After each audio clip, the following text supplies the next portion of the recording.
हरे कृष्णा। कार्तिक मास में 365 बत्ती का दिया कैसे बनाना है, उसकी पूजा कैसे करनी है, उसे कहाँ रखना है और उसका क्या महत्व है, तो चलिए जानते हैं कैसे बनाना है। क्योंकि पूजा का संपूर्ण फल मिलेगा। सिर्फ एक दीपदान हमें करना है, जिससे हमें पूरे साल की पूजा का फल प्राप्त होगा। ये दीपदान कहाँ करना है, कब करना है, कैसे करना है, दिया कैसे बनाना है, ये सब जानकारी आपको मिलेगी। तो हम एक सूखा नारियल ले लेते हैं और उसको बीच में से कट कर लेते हैं। जैसे मैंने एक कट कर लिया। आप चाहें तो पहले किसी लड़के से इसमें कट लगवा सकते हैं। उसके बाद आप कट कर सकते हैं या आप खुद भी कट कर सकते हैं। आप मिट्टी का दिया भी ले सकते हैं, लेकिन उसको विसर्जित करना होता है। नारियल का दिया लेंगे तो आप ये अपने आप ही सारा जल जाएगा। अब हम बाती कैसे बनाएंगे, तो ये देखिए मैंने ले ली मोली और इसके अंदर 6 धागे हैं। तो हमने 6 धागे वाली हमने मोली ले ली है। हमें पूरे 365 धागे लेने हैं, इसके अंदर बत्तियाँ लेनी हैं। तो ये देखिए मेरे पास 6 धागों का है ये एक धागा। तो आपकी सुविधा के लिए मैं दिखा दूँ, मैंने 365 को 6 से मैंने डिवाइड किया तो आ गया 60। अब हमें 60 बार लेना है ये धागा, क्योंकि ये मोली 6 धागों का एक धागा है, तो हमें 60 बार इसको लपेटना है। चलिए देखते हैं कैसे बनाते हैं हम ये 60 बार कैसे लपेट करके हम बनाते हैं 365 बत्तियाँ। तो मैंने सुविधा के लिए लिया ये फ़ोन, मेरे पति देव का फ़ोन रखा हुआ था तो मैंने ये फ़ोन ले लिया। अब ये देखिए मैंने धागा, एक धागा मैंने इस तरीके से लगाया तो ये देखिए 6 धागे हो गए, क्योंकि 6 तार हैं इसके अंदर। अब ये 12 हो गए, ये देखिए 18, और इस तरीके से ये होते जाएंगे। तो मेरे को इस तरीके से ये एक हो गया, अब ये दूसरा हो गया, ये तीसरा, ये चौथा। इस तरीके से इसको मानेंगे तो हम 60 बार करेंगे इसको।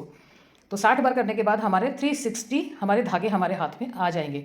तो ये देखिए इस तरीके से काउंट करके आप कर लीजिए, क्योंकि मोबाइल बड़ा है तो वो ईजिली हो जाएगा। किसी अपने हाथ में करेंगे तो कभी अंगूठी फंसेगी, कभी कुछ फंसेगा, तो आप इस तरीके से आप कर सकते हैं। ये मैंने 60 बार इसको लपेट लिया है और जो धागे का अंतिम छोर है उसको मैंने कट कर लिया है। और अब ये देखिए इसको मैं निकालूंगी और ये बहुत ईजिली निकल जाएगा मोबाइल के अंदर से, कोई इसमें परेशानी नहीं होगी निकालने में। तो ये देखिए बहुत आराम से निकल गया। और इस तरीके से अब मैं इसको अपने हाथ में लूँगी और हाथ में लेने के बाद इसको मैं ऊपर के छोर को कट करूँगी। ये देखिए हाथ में आ गई मेरे सारी बत्तियाँ, और मैं बहुत सावधानी से इसको दोनों बीच में दोनों उंगलियाँ डाल करके मैं अब ऊपर के सिरे को मैं काटूँगी कैंची से। और जैसे ही ऊपर के सिरे को मैं काटूँगी, ऐसे ही नीचे के सिरे को भी मैं काटूँगी। ये देखिए ये मैंने कट कर लिया है, और अब मैं दूसरे सिरे को भी बड़ी सावधानी के साथ काटूँगी। तो ये मेरे 360 धागे बन गए हैं। तो अभी मुझे 5 धागे और लेने हैं। तो ये देखिए कट हो गया और ये पूरी एक बत्ती बन गई है 360 धागों की।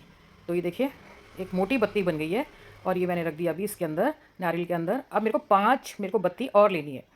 तो ये देखिए अब मैं एक धागा लेती हूँ, मोली लेती हूँ मैं, और सेम उसकी नाप का जो मैंने बत्ती बनाई है उसी के नाप का मैं ये लूँगी, और इसको भी कट करूँगी। और कट करने के बाद इसके अंदर से एक धागा मैं निकाल दूँगी, क्योंकि हमारे 6 धागे थे तो 6 में से एक निकाल दूँगी तो 5 बच जाएंगे। तो ये देखिए ये मैंने एक धागा निकाल लिया है। ये देखिए ये एक धागा मैं निकाल लेती हूँ, साइड में इसको मैंने रख दिया, और जो 5 धागे थे ये इसके साथ बत्ती के साथ मिला दिए। तो अब मेरे 365 मेरी बत्तियाँ बन गई हैं। और जो ये रह गया है एक धागा जो बच गया है, ये इसमें काउंट नहीं होगा। इससे मैं इन पूरी जो बत्तियाँ हैं जिससे इधर उधर ना गिरे, तो मैं इसको इसमें बांध लूँगी। ये देखिए इस तरीके से इसको बांध लिया, तो ये बत्ती इधर उधर गिरेगी नहीं। ये देखिए तो आप भी इस तरीके से कर सकते हैं। और ये बत्ती हो गई है बनके तैयार। तो अब मैं क्या करूँगी, इसको मैं देसी घी के अंदर पहले तो डिप करूँगी। जो आगे का छोर है कि जिससे ये बना रहे, इधर उधर हिले ना। तो ये मैं देसी घी लेके बैठी हूँ साथ। तो देसी घी के अंदर इसको मैंने डिप किया, और डिप करके इसको मैंने नारियल के अंदर, ये देखिए ये मैंने रख दिया। और जो बाकी का जो देसी घी है वो मैं नारियल के अंदर भर दूँगी। देखिए इस तरीके से ये भर दिया मैंने। ये हमारी कलावे की या मूली की हमारी बत्ती तैयार हो गई है। इसके अंदर हमने घी भर दिया है। तो अब हम इसको मिनसेंगे, इसकी पूजा करेंगे, क्योंकि हमें दीप दान करना है। जिस भी चीज़ का हम दान करते हैं तो उसको हम सबसे पहले मिनसते हैं। तो देखिए सबसे पहले मैं इसको रोली का तिलक करूँगी, हल्दी का तिलक करूँगी। तो रोली और हल्दी का तिलक करने के बाद मैं इसको मिनसूँगी। अगर कोई घी का दीपक ना जला पाए तो इसमें तिल का तेल भी आप डाल सकते हैं। तो ये हमारा 365 दिन की बाती का दिया तैयार है। ये दिया हमें पूरे साल के पूजा का फल देगा। अब दीपदान करना कहाँ है ये हम जान लेते हैं। और ये देखिए मैं तिलक लगा रही हूँ कुमकुम का और हल्दी का। सबसे उत्तम है ये दीप जलाने का तुलसी जी के सामने, क्योंकि तुलसी जी भगवान विष्णु को सबसे ज़्यादा प्रिय हैं। आप ये पीपल के पेड़ में भी दीपदान कर सकते हैं, या आपके अपने मंदिर में जो आपके आसपास का मंदिर है वहाँ शिवलिंग है, शिवलिंग के आगे भी आप कर सकते हैं दीपदान। आंवले का पेड़ है या त्रिवेणी है तो उनके सामने भी आप ये दीपदान कर सकते हैं। तो देखिए मैंने ये दिया बना लिया है और ये मैंने तिलक कर दिया है। अब हम इसको मिनसेंगे, क्योंकि जब हम दान करेंगे तो हमें उससे पहले मिनसना होता है। तो देखिए दिया तो मेरा हो गया तैयार, और देखिए कितना प्यारा लग रहा है ये दिया। अब हम इस दिया को भोग समर्पित करेंगे। तो मेरे पास ये थोड़े से तिल हैं तो मैं तिल से भोग समर्पित करूँगी। आप चीनी भी ले सकते हैं, तो मैंने तिल और चीनी दोनों ही ले लिए। तो इस तरीके से मैं तिल से भोग समर्पित करूँगी। और उसके बाद मैं चीनी का भी भोग समर्पित करूँगी दिए को। तो ये मैंने चीनी ले ली है। अब तिल और चीनी दोनों का मैंने भोग समर्पित कर दिया दिए को। भोग समर्पित करने के बाद अब हम इसको मिनसेंगे। तो जो भी कुछ हम दान करते हैं तो हम उससे, ये देखिए, जल से पहले उसको मिनसना होता है। तो पल्ले में ले लिया थोड़ा सा जल और इसको अब हम मिनसेंगे। 2 बार इसको फेरी लगाएंगे इसकी, और ये देखिए, और प्रणाम कर देंगे। तो कोई भी चीज़ अगर हम दान करते हैं तो उसको मिनसते ज़रूर हैं। तो ये हमने जल लेकर के 2 बार इसकी फेरी लगाई और इसको प्रणाम कर दिया। तो ये हमारा दिया तैयार हो गया है।